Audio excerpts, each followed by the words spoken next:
माननीय अध्यक्ष महोदय, आज मैं सदन को एक कहानी सुनाना चाहता हूं। कहानी का शीर्षक है चौथी पास राजा।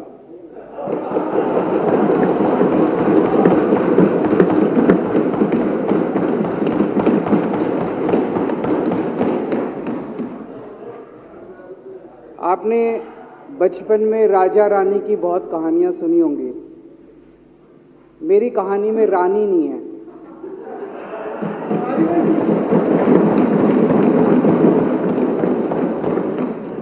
बस राजा है। ये कैसे राजा की कहानी है अध्यक्ष महोदय, जो अनपढ़ था, चौथी पास था, बेहद अहंकारी था, बहुत अहंकार था, बहुत ज्यादा, और पैसे की इतनी हवस थी, इतना भ्रष्टाचारी था, इतना भ्रष्टाचारी राजा था। ये एक महान देश की कहानी है। एक बहुत महान देश था, कई हजार साल पुराना देश। उस देश में एक गांव में एक बहुत गरीब परिवार में एक बच्चे का जन्म हुआ। जब बच्चे का जन्म हुआ तो ज्योतिषी ने कहा, गांव में ज्योतिषी होते हैं, आते हैं, वो पत्री बनाते हैं। ज्योतिषी ने कहा, माई तेरा लड़का बड़ा होके बहुत बड़ा सम्राट बनेगा। माई को यकीन नहीं हुआ, मेरा इतने गरीब हूं मैं, कहां से मेरा बेटा सम्राट बनेगा। तो उसने कहा, नहीं, तेरे बेटे के ग्रह बताते हैं तेरा बेटा बहुत बड़ा सम्राट बनेगा। बेटा धीरे धीरे बड़ा होने लगा। स्कूल, गांव का ही स्कूल था, स्कूल जाता था, उसका पढ़ने वढ़ने में मन नहीं लगता था। तो चौथी के बाद उसने किसी तरह से चौथी करी, चौथी के बाद उसने स्कूल छोड़ दिया। गांव के पास एक रेलवे स्टेशन था।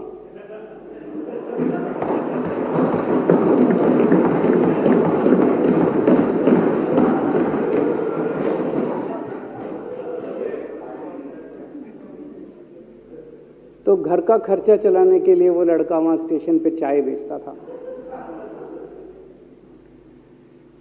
लड़के को भाषण देने का बड़ा शौक था।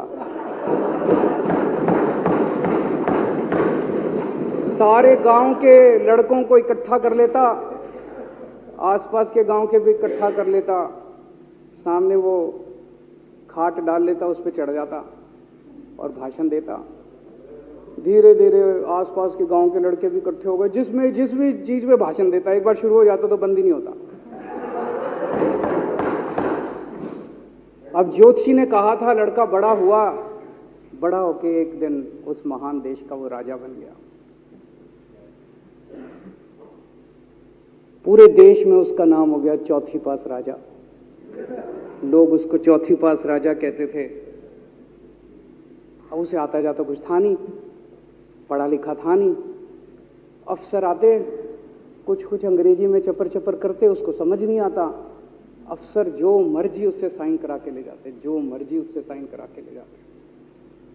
अब वो कुछ पूछे अफसरों से तो उसे भी शर्म आती थी कि मैं पूछूंगा तो उनको लगेगा अनपढ़ आदमी है, पता चल जाएगा। तो उसके भी दिल में ये रहता था, यार मैं पूछूं ना पूछूं।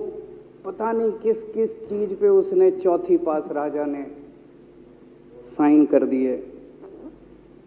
फिर धीरे धीरे राजा को ये बुरा लगने लगा, यार ये मेरे को चौथी पास कहते हैं। तो उसने एक फर्जी डिग्री बनवा ली।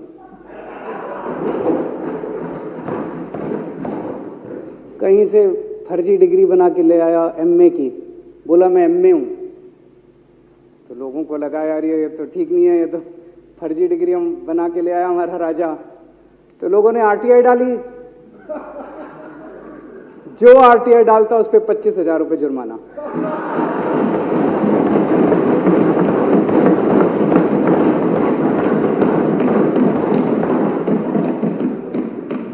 आपके नेता की बात नहीं कर रहा। आप लोग भी हंस सकते हो। काल्पनिक है, तो जो आरटीआई डाले उसको 25,000 रुपए का जुर्माना, जो आरटीआई डाले उसको 25,000 रुपए का जुर्माना। एक दिन कुछ लोग गए चौथी पास राजा के पास, बोले जी एक बड़ा धांसू आइडिया लेके आए हैं। बोले बताओ। बोले जी नोटबंदी कर दो, भ्रष्टाचार खत्म हो जाएगा देश से। तो उसने कुछ पूछा, उसे कुछ समझ नहीं आया राजा को क्या कह रहे हैं क्या नहीं, पर उसे लगा यार कुछ धांसू आइडिया होगा। उसने एक दिन रात को 8 बजे टीवी चैनलों पे जाके नोटबंदी कर दी। बोला सारे नोट बंद। पूरे देश में हाहाकार मच गया, तड़प गए लोग, धंधे बंद हो गए, दुकानें बंद हो गई, लोग बेरोजगार हो गए, बुरा हाल हो गया पूरे देश। लंबी लंबी लाइनें लग गई पूरे देश के अंदर। लोगों ने जाके उसको कहा जी नोटबंदी कर दो, आतंकवाद खत्म हो जाएगा। ना आतंकवाद खत्म हुआ, ना भ्रष्टाचार खत्म हुआ, देश बर्बाद हो गया। वो महान देश जिसका वो राजा बना था, वो देश 10 साल 15 साल 20 साल पीछे चला गया उस नोटबंदी से, उस चौथी पास राजा की वजह से। एक दिन कुछ लोग गए उस राजा के पास, बोले जी खेती खूब बड़ी हो जाएगी, ये किसानों के कानून पास कर दो। अब उसको कुछ अकल नहीं थी राजा को, अनपढ़ राजा था। उसने साइन कर दिए, 3 काले कानून पास हो गए किसानों के। पूरे देश के किसान सड़कों पे, जगह जगह मोर्चे, 750 किसानों की मौत हो गई 1 साल के अंदर। अंत में राजा को वो कानून वापस लेने पड़े। धीरे धीरे देश की समस्याएं बढ़ती गई, क्योंकि राजा ऐरे गहरे। इससे पहले एक और राजा आया था, मोहम्मद बिन तुगलक, वो भी ऐसे ही करता था। कभी उसने देश की राजधानी बदल दी, कभी बोला मैं चमड़े के सिक्के बनाऊंगा। उसी तरह से ये था अनपढ़ राजा, कुछ भी कर देता था। अब राजा को एक दिन लगा यार मैं तो राजा बन गया, पता नहीं कितने दिन रहूंगा। तो उसकी गरीबी में जो जीवन उसने जिया था, उसे लगा यार पैसे तो कमाने चाहिए। पैसे कैसे कमाऊं?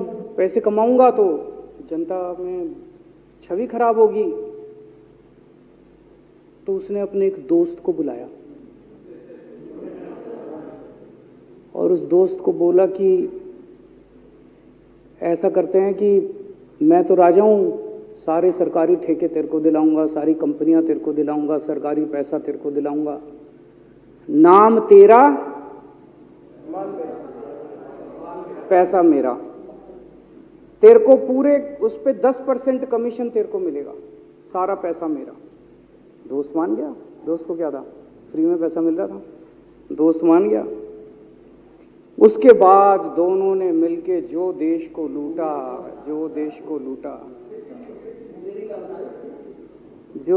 लूटा। सबसे पहले वो दोस्त आया, बोला सर सबसे पहले बैंकों को लूटते हैं। तो वो बोला वो कैसे यार, बैंकों को लूटेंगे तो ये तो ठीक नहीं है। बोला नहीं ऐसे करते हैं, आप किसी बैंक के चेयरमैन को बुलाओ, उसको बोलो कि वो मेरे को लोन देगा। तो बोला लोन देगा तो वापस करना पड़ेगा। बोला वापस कौन करेगा, वापस थोड़ी करना है, आप राजा हो, वापस नहीं करना, लोन दिला दो बस। तो राजा ने एक बैंक के चेयरमैन को बुलाया, बोला इसको लोन दे। तो वो चेयरमैन की सिट्टी पिट्टी गुम हो गई, यार मैं तो मर जाऊंगा, फंस जाऊंगा, वो भाग गया। तो फिर उन्होंने ढूंढ ढांड के एक ऐसा चेयरमैन चुना जो कि सरासर भ्रष्टाचारी, जिसके ऊपर 10 फाइलें खुली हुई, जिसके ऊपर 10 केस चल रहे, उसको बुलाया। बोला देख तेरे को चेयरमैन बना रहे हैं, अब तू 10,000 करोड़ रुपए दे दे इसको, नहीं तो तेरे को जेल भेजेंगे। जेल जाना है कि पैसे दे रहा है? उसने कहा माई बाप मैं जो कहोगे जहां कहोगे साइन कर दूंगा। उसने 10,000 करोड़ रुपए का लोन उसके दोस्त को दे दिया। ऐसे करते करते 1,00,000 2,00,000 करोड़ रुपए इन्होंने बैंकों से लूट लिए। राजा ने, चौथी पास राजा ने और उसके दोस्त ने मिलकर 2-2.5 लाख करोड़ रुपए बैंकों से लूट लिए।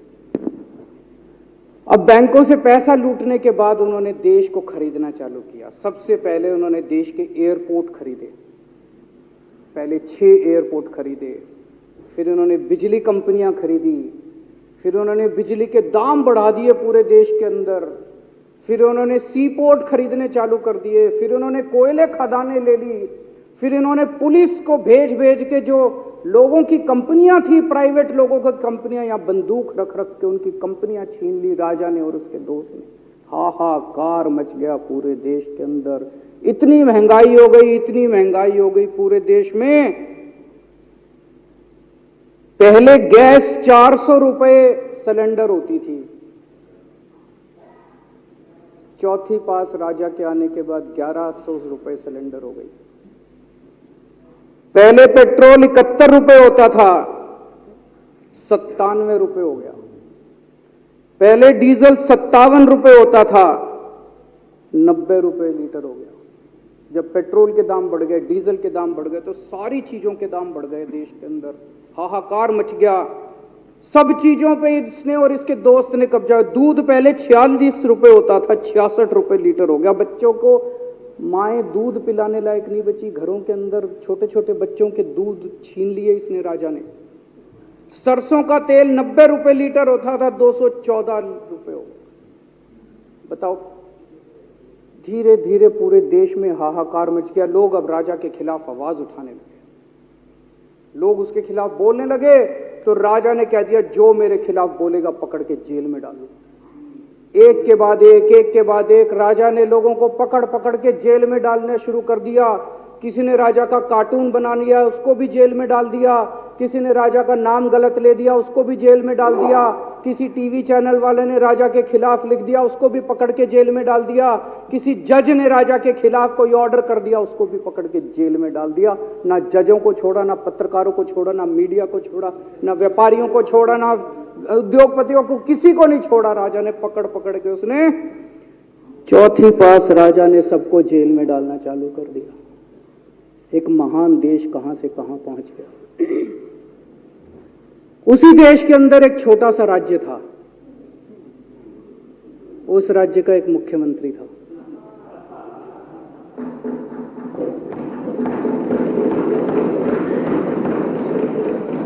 उनके चेहरे पे भी स्माइल आ गई, उनके चेहरे पे भी उम्मीद की किरण छा गई। वो मुख्यमंत्री अपने लोगों का खूब ख्याल रखता था। वो मुख्यमंत्री कट्टर ईमानदार था। वो मुख्यमंत्री कट्टर देशभक्त था। वो मुख्यमंत्री पढ़ा लिखा था।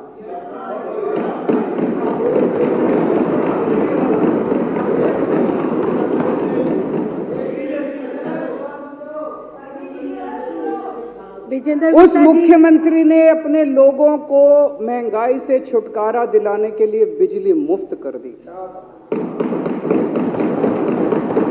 भाई साहब, उसके बाद तो चौथी पास राजा पागल हो गया। उसने बुला के जो हड़काया उस मुख्यमंत्री को कि तेरी हिम्मत कैसे हुई। उसे लगा राजा ने तो सारी बिजली कंपनियों पे कब्जा कर रखा था।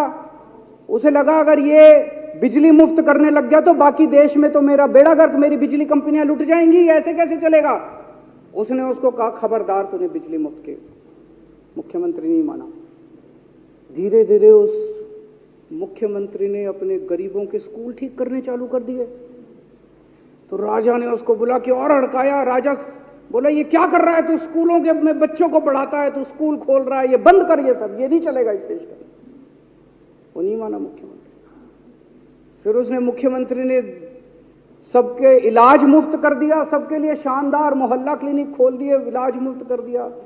राजा तो बिल्कुल ही पागल हो गया। धीरे धीरे जनता को पता चला कि राजा कैसा है। एक दिन लोगों ने उस राजा को उखाड़ के फेंक दिया।